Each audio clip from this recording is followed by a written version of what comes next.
మూడవసారి ప్రధానమంత్రి అయిండు. 12 సంవత్సరాల నుంచి ప్రధానమంత్రిగా కొనసాగుతున్నాడు. ఏనాడు కూడా ఈ పార్టీలు కానీ బీఆర్ఎస్ బీజేపీ మన స్థానిక సమస్యల్ని పరిష్కరించాలనో, మన మున్సిపాలిటీలలో సీసీ రోడ్లు వేయాలనో, అండర్ గ్రౌండ్ డ్రైనేజీ నిర్మించాలనో, లేకపోతే మన వీధి దీపాలను సరిదిద్దాలనో, అంతెందుకు పేద ప్రజల గుర్తింపైన రేషన్ కార్డు ఇవ్వాలన్న ఆలోచన కూడా ఈ పార్టీలు చెయ్యలేదు.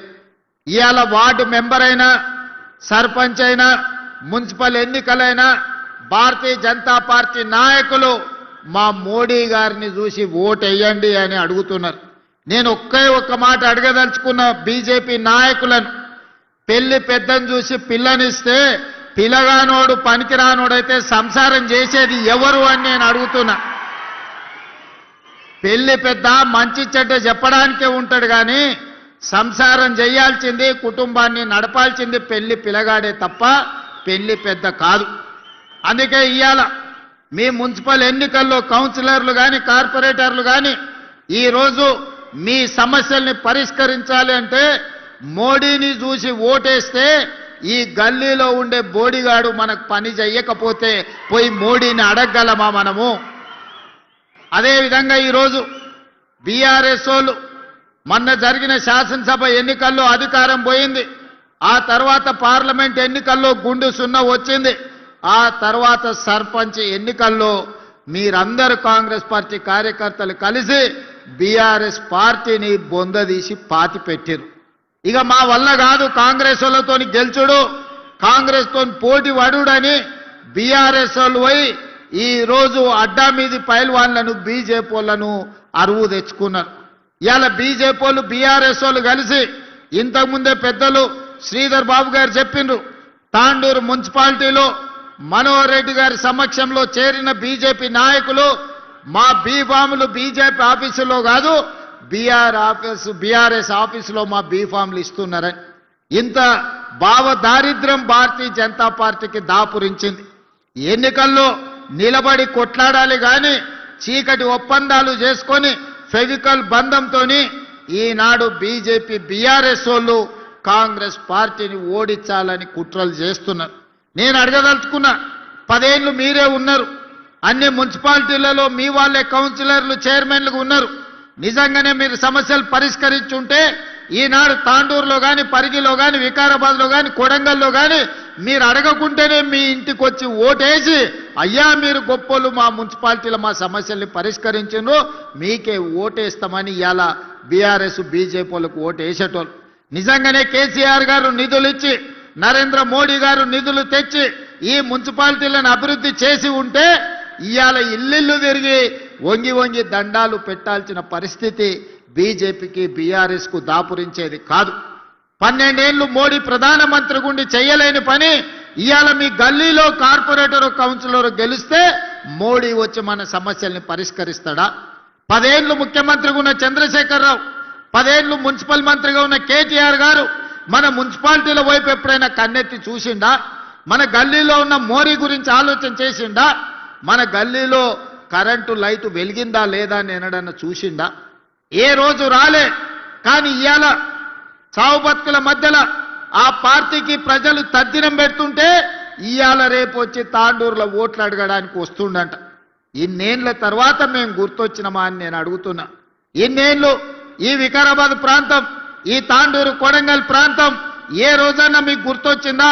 మా ఓట్లే కావాల్సి వచ్చినాయి కానీ మా సమస్యల్ని మీరు ఎప్పుడన్నా పట్టించుకున్నారా అని చెప్పి నేను బీఆర్ఎస్ వాళ్ళని అడుగుతున్నా. ఇంతకుముందు పెద్దలు ప్రసాద్ గారు ఒక మాట చెప్పిండ్రు. ఆనాడు డాక్టర్ వైఎస్ రాజశేఖర రెడ్డి గారు అధికారంలో ఉన్నప్పుడు ఆదిలాబాదులో మొదలైన ప్రాణహిత చెవెళ్లకు ఆదిలాబాదు నుంచి మొదలుపెట్టి తుమ్మిడిఎత్తి దగ్గర ప్రాజెక్టు నిర్మించి 14 లక్షల ఎకరాలకు నీళ్లు ఇవ్వాలి, 38,000 కోట్లతోనే ఆనాడు ప్రాణహిత చేవెళ్ల ప్రాజెక్టును ప్రారంభించారు.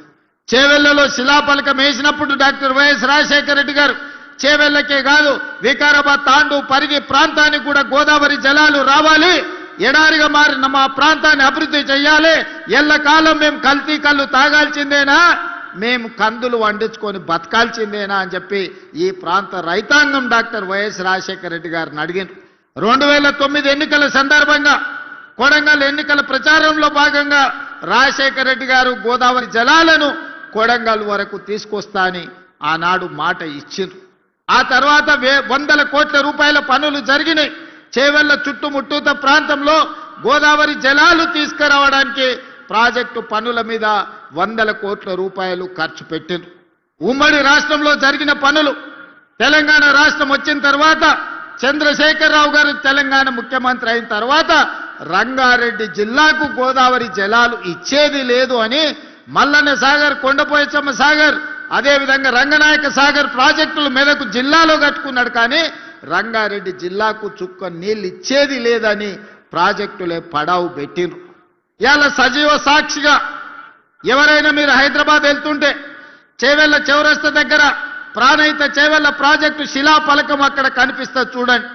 ఆ నుంచి 4 కిలోమీటర్ల లోపలికి పోతే అండర్ గ్రౌండ్ టన్నెళ్లు చేసిన పనులు ఎక్కడొక్కడనే నిలిచిపోయి కనిపిస్తున్నాయి. నేను అడగదలుచుకున్న చంద్రశేఖరరావు గారిని, ప్రతి సంవత్సరం గోదావరిలో ఈనాడు సముద్రంలో 3000 టీఎంసీలు కలుస్తున్నాయి. ఇది నేను చెప్పలే, చంద్రశేఖరరావు గారే గోదావరి జలాల మీద శాసనసభలో పవర్ పాయింట్ ప్రజెంటేషన్ ఇచ్చినప్పుడు చంద్రశేఖరరావు గారే స్వయంగా చెప్పినారు, గోదావరిలో ప్రతి సంవత్సరం 3000 టీఎంసీలు వృధాగా సముద్రంలో కలుస్తున్నాయి. ఎన్ని నీళ్ళైనా వాడుకోవచ్చు, ఎన్ని నీళ్ళైనా పారించుకోవచ్చు. చంద్రబాబు నాయుడు నీ సూచన చేస్తున్నా, మాది ఎత్తు పల్లాలు ఉన్నది కానీ మీది బాగుంది.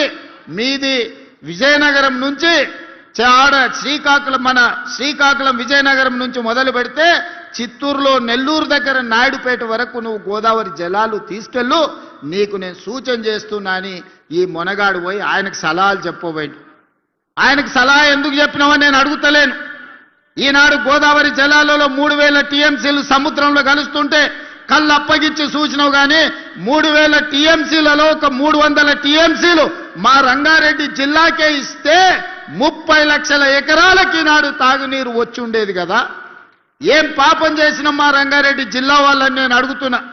ఇవాళ మా కొడంగల్, వికారాబాద్, తాండూరు, పరిగి, చేవెళ్ల, మహేశ్వరం లాంటి నియోజకవర్గాలు, ఇబ్రహీంపట్నం లాంటి నియోజకవర్గాలు ఇవాళ తాగునీరు, సాగునీరుకు అల్లాడుతున్నాయంటే 10 సంవత్సరాలు తెలంగాణ రాష్ట్ర ముఖ్యమంత్రిగా మీరు మాకు చేసిన ద్రోహం కాదా అని నేను ఈ వేదిక మీద నుంచి సూటిగా వారిని అడుగుతున్నా.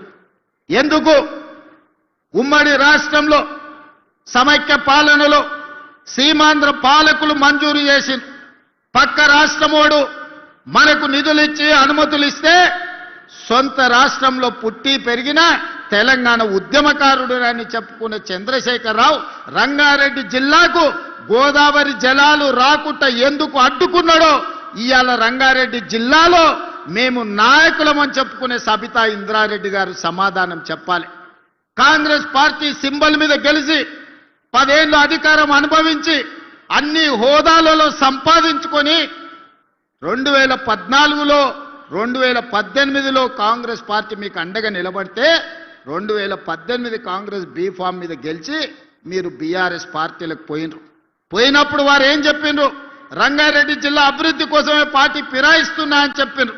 మరి నిజంగానే అభివృద్ధి కోసం పార్టీ ఫిరాయించుంటే చేవెళ్ల ప్రాజెక్టును పూర్తి చేయడానికి అనుమతులు, నిధులు ఎందుకు తీసుకురాలేదో ఈ రోజు రంగారెడ్డి జిల్లా ప్రజలకు సబితా ఇంద్రారెడ్డి గారు సమాధానం చెప్పాలి. నిన్నమన్నా వారు వస్తున్నారు, ఎన్నికల్లో ప్రచారం చేస్తున్నారు. మీరు చేసిన ద్రోహానికి ఈ ప్రజలను కలిసే నైతిక అర్హత సబితా ఇంద్రారెడ్డి గారికి ఉన్నదా అని నేను అడుగుతున్నా. ఇవాళ ఈ జిల్లాను చంద్రశేఖరరావు ఎట్లాగూ మనోడు కాదు, చంద్రశేఖరరావు పరాయోడే. చంద్రశేఖరరావు పక్క చూపులే చూస్తాడు, పక్క రాష్ట్రం కోసమే పనిచేస్తాడు. రోజమ్మ పెట్టిన రొయ్యల పులుసు తిని రాయలసీమను రతనాల సీమ చేస్తా అని చెప్పిండు చంద్రశేఖరరావు. కానీ రంగారెడ్డి జిల్లాలో ఓట్లు, సీట్లు అన్ని బీఆర్ఎస్కి ఇస్తే గోదావరి జలాలు మనకు తీసుకొస్తాని చెప్పలే. పాలమూరు రంగారెడ్డి పూర్తి చేసి నీళ్ళు ఇస్తా అని ఊరిచ్చి లక్ష్మీదేవి పల్లి కాడ భూసేకరణ కూడా చేయలే, ఆడ పెద్ద రిజర్వాయర్ కడతా అని చెప్పిండు. మా రామ్మోహన్ ఎప్పుడు కలిసినా కూడా మనం ఏదైనా చేసి లక్ష్మీదేవి పల్లిలో భూసేకరణ చెయ్యాలి, అక్కడ ప్రాజెక్టు కట్టాలి అని చెప్తున్నాడు. తెలంగాణలో ఎత్తైన ప్రాంతం నెత్తి మీద కుండ పెట్టుకొని ఒక బొక్క పెడితే ఎట్లయితే మనిషి ఎంత తడుస్తాడో తెలంగాణ మొత్తానికి ఎత్తైన ప్రాంతం లక్ష్మీదేవి పల్లి అక్కడ రిజర్వాయర్ కడితే రంగారెడ్డి మహబూబ్నగర్ జిల్లాలో నీళ్లు వస్తాయని నేను కాదు చెప్పింది, చంద్రశేఖర్ రావే చెప్పింది. మరి ఎందుకు కట్టలేదే, ఎందుకు భూసేకరణ చేయలేదు? అందుకే ఈ వేదిక మీద నుంచి మా రామ్మోహన్ రెడ్డి గారు అడిగినట్టుగా లక్ష్మీదేవి పల్లి భూసేకరణ తొందరలోనే సేకరిస్తాం. ఆ ప్రాజెక్టును కట్టడానికి అవసరమైన ప్రణాళికలను సిద్ధం చేస్తున్నాం. అదే కాదు, ఈనాడు ప్రాణహిత చేవెళ్ళ చంద్రశేఖరరావు నిర్లక్ష్యానికి రంగారెడ్డి జిల్లా బలైంది.